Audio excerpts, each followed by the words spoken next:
सदर तेलंगाना जागृति रुकन कानून साज कौंसिल बीआरएस कलवाकुंटला कविता ने जागृति के दफ्तर में तेलंगाना जागृति का परचम लहराया। परचम कुशाई तकरीब में प्रोफेसर जयशंकर की यौम पैदाइश के मौके पर मुनक्किद की गई। कविता ने प्रोफेसर जयशंकर के मुजस्समे पर गुलहाए अकीदत निछावर किया और इनकी खिदमात को खराज अकीदत पेश किया। इस मौके पर मीडिया से खिताब करते हुए कविता ने कहा कि तेलंगाना जागृति एक ऐसी तंजीम है जो तशखीस और वजूद के तहफ़्फ़ुज़ के लिए कायम की गई। उन्होंने कहा कि तेलंगाना तहरीक के दौरान केसीआर की रहनुमाई में जागृति ने इन्हीं के नक्शे कदम पर जदोजहद को आगे बढ़ाया। कविता ने कहा कि हमने प्रोफेसर जयशंकर के नज़रियात को न सिर्फ अपनाया बल्कि इन्हीं के ख्वाबों को पूरा करने की कोशिश की है। अफसोस के तेलंगाना रियासत के क़याम को वो अपनी आँखों से नहीं देख सकते। कविता ने कहा कि जयशंकर जी की यौम पैदाइश को हम जागृति की यौम तासीस के तौर पर मनाते हैं क्योंकि वो समाजी इंसाफ पर मबनी समाजी तेलंगाना का ख्वाब देखते थे जहां तमाम तबकात के साथ मसावत हो। जागृति इन्हीं के नज़रियात पर अमल पैरा होकर आगे बढ़ रही है। उन्होंने रियासत के मौजूदा वज़ीर आला रेवंत रेड्डी पर तनकीद की और कहा कि वो कभी जय तेलंगाना नहीं कहते। समाजी तेलंगाना का मतलब ये नहीं कि दिल्ली जाकर सिर्फ रस्मी धरने दिए जाएं बल्कि हकीकी मानों में जद्दोजहद की जाए। उन्होंने कहा कि हम पसमानदा तबकात के लिए 72 घंटे की भूख हड़ताल के लिए तैयार हो गए मगर हमें अदालत से इजाज़त नहीं मिली। कविता ने कहा कि मुस्लिम तहफ़्फ़ुज़ात के बीजेपी लीडर बंडी संजय मुखालिफ है। उन्होंने हमेशा से बीसी कोटे में मुसलमानों को शामिल न करने का मुतालबा किया है जो सरासर नाइंसाफ़ी पर मबनी है। बीजेपी पसमानदा तबकात के साथ धोखा कर रही है। कविता ने कहा कि कांग्रेस पार्टी को तनकीद का निशाना बनाया और कहा कि दिल्ली में वो धरने दे रहे हैं वो सिर्फ दिखावा है। उन्होंने कहा कि अमली इक़दामात और संजीदा एहतजाज की ज़रूरत है।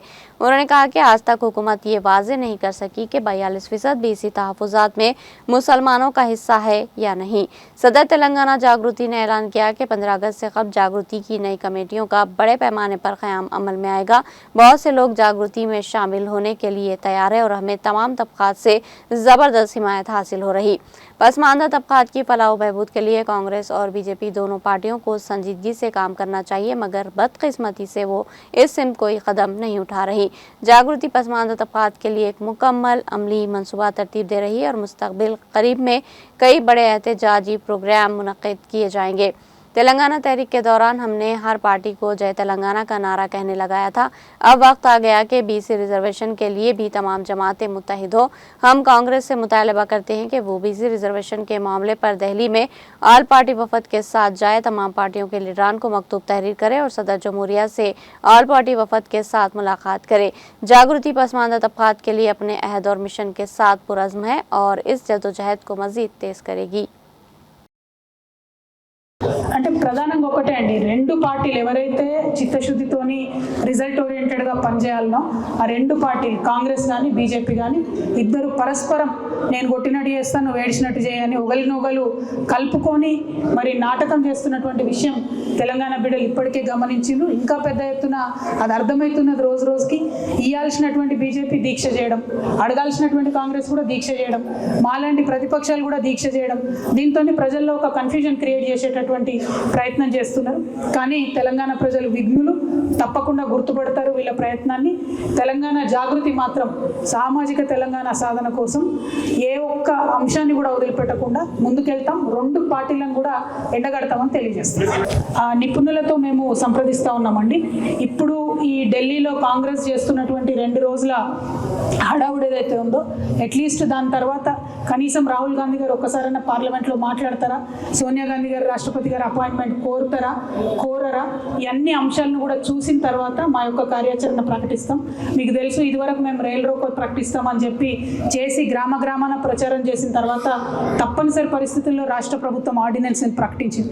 ఇప్పుడు ఆ ఆర్డినెన్స్ని గవర్నర్ గారి దగ్గర పాస్ చేయించుకోవడానికి రాష్ట్ర ప్రభుత్వం చేసే ప్రయత్నాలు ఫలిస్తాయా లేదా మనకు 1-2 డేస్లో తెలిసిపోతుంది. లేకపోతే ఖచ్చితంగా మంచి పెద్ద ప్రజా ఆందోళనకు రూపకల్పన చేయడంలో జాగృతి ముందుంటుందని కూడా తెలియజేస్తాం. ఇప్పుడు బండి సంజయ్ గారు అట్లా మాట్లాడకపోతే విచిత్రం, మాట్లాడితే ముందు వాళ్ళు డే 1 నుంచి అదే చెప్తున్నారు. బీసీల నోటికాడి ముద్ద గుంజుకోవడానికి భారతీయ జనతా పార్టీ అన్ని ప్రయత్నాలు చేస్తున్నది. ఇది చాలా దారుణం. బీజేపీ యొక్క బీసీ వ్యతిరేక వైఖరిని ప్రజలందరూ కూడా గమనిస్తున్నారు. ఇప్పటి వరకు కూడా రాష్ట్ర ప్రభుత్వం 42%లో ముస్లిమ్స్ ఉన్నారా లేదా, బీసీలలో ఎంతమందికి ఏ పర్సంటేజ్ ఇస్తున్నారని కూడా చెప్పనటువంటి పరిస్థితిని చూస్తున్నాం. వీళ్ళు చెప్పనే లేదు. బండి సంజయ్ గారికి ఎట్లా తెలిసింది ముస్లిమ్స్ ఉన్నారా లేదని? ముస్లిమ్స్ ఉన్నారు కాబట్టి మేము ఇయ్యమటు. అల్టిమేట్గా 42% ఆర్డినెన్స్ కానీ 42% బిల్లు కానీ గవర్నర్ గారి దగ్గర, రాష్ట్రపతి దగ్గర పాస్ చేయాల్సినటువంటి బీజేపీ చేయకుండా తెలంగాణ బీసీలను మోసం చేస్తుందన్న విషయం మళ్ళొకసారి రుజువైంది. ఖచ్చితంగా భారతీయ జనతా పార్టీకి బీసీలు, తెలంగాణ బీసీలు రానున్న రోజుల్లో బుద్ధి చెప్తారని చెప్పి నేను బలంగా విశ్వసిస్తున్నాను.